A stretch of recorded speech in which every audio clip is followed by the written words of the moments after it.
நீங்கள் பார்த்துக் கொண்டிருப்பது 24 நியூஸ் தமிழ். இரண்டாவது சீசனுக்காக தயாராகி வரும் உலக புகழ்பெற்ற உதகை அரசு தாவரவியல் பூங்கா 15,000 பூந்தொட்டிகளில் பல்வேறு வண்ணங்களில் பூத்து குலுங்கும் வண்ண மலர்களை சுற்றுலா பயணிகளின் பார்வைக்காக மலர் மாடத்தில் அடுக்கி வைக்கும் பணியில் பூங்கா ஊழியர்கள் தீவிரமாக ஈடுபட்டுள்ளனர். இன்னும் ஓரிரு வாரங்களில் இரண்டாவது சீசனில் நடைபெறும் மலர் கண்காட்சி துவங்கும் என பூங்கா நிர்வாகம் அறிவிப்பு. மலைகளின் அரசி என்று அழைக்கப்படும் நீலகிரி மாவட்டத்தில் ஆண்டுதோறும் ஏப்ரல் மே மாதங்களில் கோடை சீசனான முதல் சீசனும் செப்டம்பர் அக்டோபர் மாதங்களில் இரண்டாம் சீசன் நிலவுவது வழக்கம்.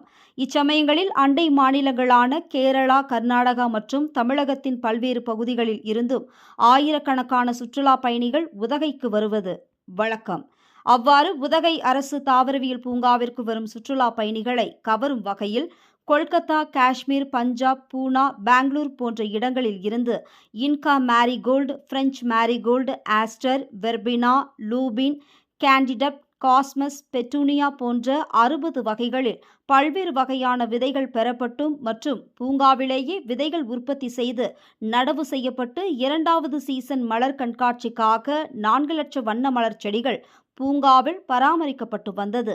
அதேபோல் கண்ணாடி மாளிகையின் முன்பு 15,000 மலர் தொட்டிகளில் நடவு செய்யப்பட்ட salvia, daisy, delphinium, dahlia, lily, anthurium போன்ற 60 வகையான செடிகளில் பல்வேறு வண்ணங்களில் தற்போது வண்ண மலர்கள் பூக்க துவங்கியுள்ளன. இதனை சுற்றுலா பயணிகள் கண்டு ரசிக்கும் வகையில் மலர் தொட்டிகளை மலர் மாடத்தில் அடுக்கி வைக்கும் பணியில் பூங்கா ஊழியர்கள் தீவிரமாக ஈடுபட்டுள்ளனர். மேலும் இரண்டாவது சீசனுக்காக ஏராளமான சுற்றுலா பயணிகள் உதகை அரசு தாவரவியல் பூங்காவிற்கு வருகை புரியும் நிலையில் தற்போது பூத்து குலுங்கும் வண்ண மலர்களை இன்னும் ஓரிரு வாரங்களில் சுற்றுலா பயணிகள் கண்டு ரசிக்கும் மலர் கண்காட்சிக்கான ஏற்பாடுகள் தீவிரமாக நடைபெற்று வருவதாக பூங்கா நிர்வாகம் தெரிவித்துள்ளது.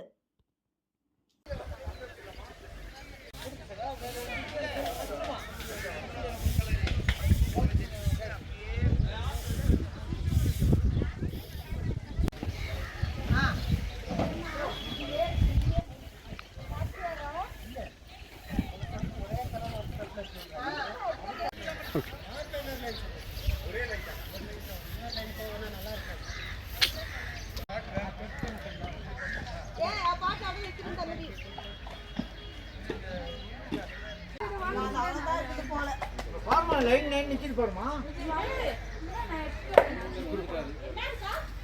எங்கயா போவனியே? அந்த கோரி